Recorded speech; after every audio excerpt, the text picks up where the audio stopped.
নিষেধাজ্ঞা উপেক্ষা করে রাশিয়ার কাছ থেকে জ্বালানি তেল অব্যাহত রাখায় ভারতের ওপর অতিরিক্ত শুল্ক আরোপ করে ট্রাম্প প্রশাসন। এ নিয়ে শুরু হয় টানাপোড়েন, বন্ধ হয়ে যায় বাণিজ্য আলোচনা। তবে স্থানীয় সময় সোমবার এই তিক্ততা ভুলে ভারতীয় প্রধানমন্ত্রী নরেন্দ্র মোদীকে ফোন করে জন্মদিনের শুভেচ্ছা জানান মার্কিন প্রেসিডেন্ট ডোনাল্ড ট্রাম্প।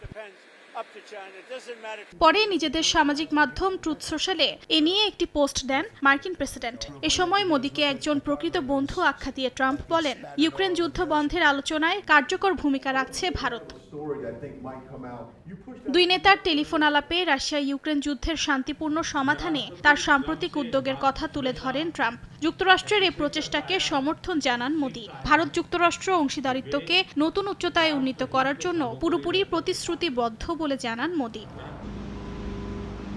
দুই নেতার টেলিফোন আলাপের মধ্যেই যুক্তরাষ্ট্র ও ভারতের মধ্যে আবারও বাণিজ্য আলোচনা শুরুর খবর প্রকাশ করেছে বিভিন্ন সংবাদ মাধ্যম। ভারতের বাণিজ্য ও শিল্প মন্ত্রণালয়ের সঙ্গে এরই মধ্যে মার্কিন প্রতিনিধি দলের প্রাথমিক আলোচনায় ইতিবাচক অগ্রগতি হয়েছে বলেও ওই প্রতিবেদনে উল্লেখ করা হয়। দুই দেশের মধ্যে বাণিজ্য ঘাটতি কমানোর পাশাপাশি পারস্পরিক স্বার্থ রক্ষায় উভয় পক্ষ একমত হয়েছে বলেও জানানো হয়।